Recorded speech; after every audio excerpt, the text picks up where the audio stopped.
3B Ekonomi Syariah dengan NIM 2482120048. Di video kali ini saya ingin menjelaskan tentang qawaidul fiqhiyah dan kaidah turunannya, dan juga dalil ayat Al-Quran atau hadisnya, dan juga isu yang terkininya. Langsung saja, di sini saya akan membahas kaidah al-umuru bimaqasidiha. Kaidah fikih adalah sebuah landasan berfikir untuk menggali hukum Islam. Ada beberapa kaidah yang dikaji dalam disiplin ilmu yang menjadi cabang dari kajian ilmu-ilmu Islam ini. Yang pertama dan sangat dominan dan menjadi dasar dari beberapa kaidah selanjutnya adalah kaidah al-umuru bimaqasidiha.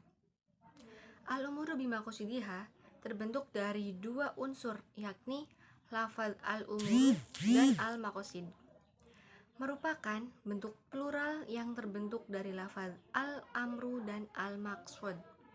Secara etimologi, lafaz al-umuru merupakan bentuk plural dari lafaz al-amru yang berarti keadaan, kebutuhan, peristiwa, dan perbuatan.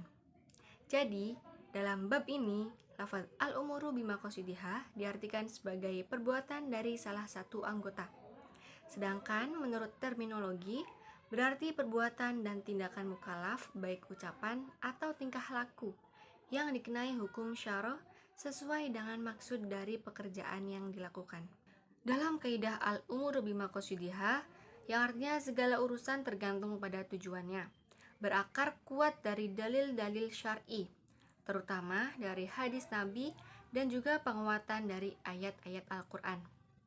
Yang pertama dari dalil hadis yang berbunyi, innamal a'malu binniyat wa innama likulli imri'in ma nawa, yang artinya sesungguhnya segala amal itu tergantung pada niat, dan sesungguhnya setiap orang hanya mendapatkan sesuai dengan apa yang diniatkannya. Hadis riwayat Bukhari dan Muslim, yang dimana hadis ini itu menjadi landasan utama kaidah ini.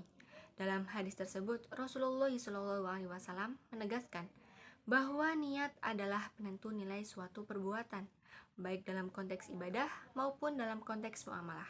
Yang kedua, dalil Al-Quran yang berbunyi, wa ma umiru illa liya'budullaha mukhlishin, yang artinya, padahal mereka tidak disuruh kecuali supaya menyembah Allah dengan memurnikan ketaatan kepadanya. Quran Surat Al-Bayyinah ayat 5, yang dimana ayat ini tuh menegaskan bahwa kemurnian niat dalam beribadah kepada Allah adalah syarat diterimanya amal, yang sejalan dengan makna kaidah al-umuru bimaqasidiha. Kaidah fikih al-umuru bimaqasidiha juga melahirkan sejumlah kaidah turunan atau furu' yang menjadi pedoman dalam memahami berbagai permasalahan hukum Islam, baik dalam bidang ibadah maupun dalam bidang muamalah. Kaidah-kaidah turunan ini membantu para ulama dan praktisi hukum Islam untuk menafsirkan tindakan manusia berdasarkan niat, maksud, dan tujuan yang mendasarinya. Di antara kaidah tersebut adalah yang pertama, yaitu yang berbunyi, ma ta'ajjala syai'an qabla awanihi uqiba bi hirmanihi, yang artinya, siapa yang mempercepat sesuatu sebelum waktunya, maka menanggung akibat tidak mendapat sesuatu tersebut. Merupakan salah satu kaidah furu' atau kaidah turunan dari kaidah pokok dalam fikih yang menegaskan pentingnya memperhatikan waktu, syarat, dan sebab dalam setiap amal dan hukum syariat. Yang dimana kaidah ini juga mengandung prinsip bahwa setiap ketentuan hukum memiliki batas waktu atau zaman dan sebab tertentu yang tidak boleh dilanggar. Secara substansial, kaidah ini tuh menegaskan bahwa mempercepat sesuatu sebelum tiba waktunya merupakan bentuk pelanggaran terhadap tatanan syariat dan hikmah yang terkandung di dalamnya. Perbuatan tersebut dapat menyebabkan seseorang kehilangan hak atau pahala yang seharusnya ia dapatkan apabila menunggu sesuai ketentuan waktunya.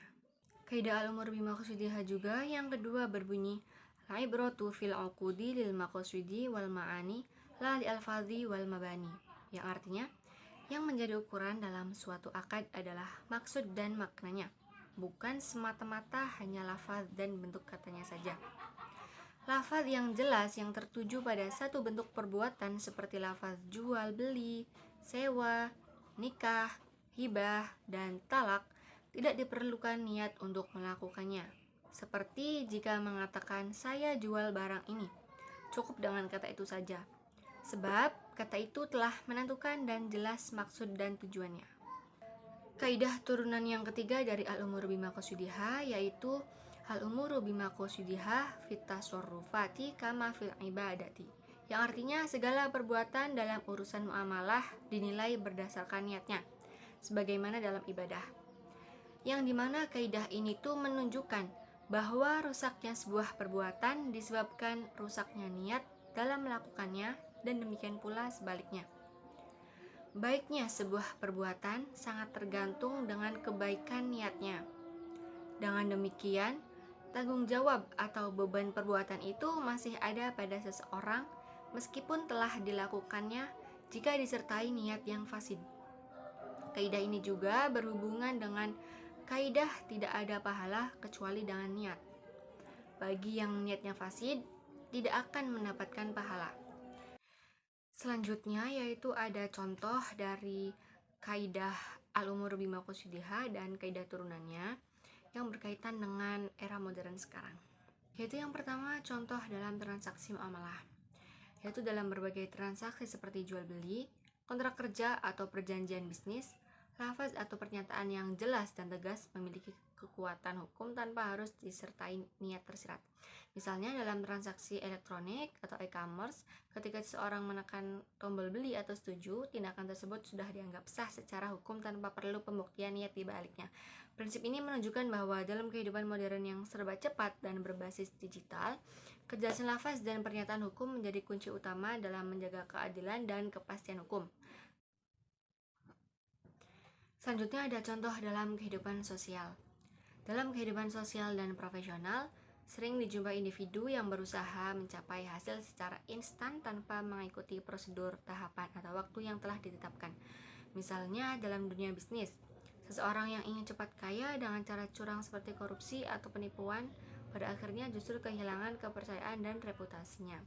Dalam konteks hukum Islam, mempercepat sesuatu yang belum tiba waktunya berarti melanggar tatanan sebab dan syarat syar'i yang berimplikasi pada tidak sahnya amal.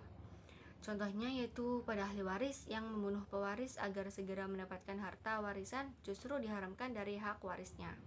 Selanjutnya contoh di media sosial, yaitu contohnya ibadah yang dipublikasikan. Contohnya niat dakwah itu berpahala karena benar-benar niat untuk berdakwah, tapi melainkan niat ria itu gugur pahalanya karena penilaian tidak pada konten tetapi pada niat dan tujuan pelakunya. Selanjutnya contoh dalam ibadah dan tolong-menolong. Seorang muslim yang berniat melakukan kebaikan seperti bersedekah, menolong sesama, menuntut ilmu, atau berhijrah ke arah yang lebih baik tetap memperoleh pahala meskipun belum mampu melaksanakannya karena keterbatasan. Kaidah ini mengajarkan bahwa Allah menilai niat bukan semata-mata hasilnya. Hal ini sangat penting di era modern ketika banyak orang menunda kebaikan karena keterbatasan waktu atau fasilitas. Jadi kesimpulannya adalah kaidah fikih al-umuru bima qasudiha menegaskan bahwa setiap perbuatan dinilai berdasarkan niat dan tujuan pelakunya, bukan semata-mata bentuk lahiriahnya saja. Dalam ibadah, niat menentukan sah atau tidaknya serta nilai pahala suatu amal. Dalam muamalah, yang menjadi ukuran hukum adalah hakikat dan tujuan akad, bukan sekadar lafaz atau bentuk formalnya. Kaidah ini sangat relevan dalam kehidupan modern karena menjadi pedoman etika dalam beribadah, bekerja, bermuamalah, dan berinteraksi sosial agar setiap perbuatan selaras dengan nilai keikhlasan, kejujuran, dan kemaslahatan. Demikian video penjelasan materi tentang kaidah al-umuru bima qasudiha dan kaidah turunannya. Kurang lebihnya mohon maaf. Wassalamualaikum warahmatullahi wabarakatuh.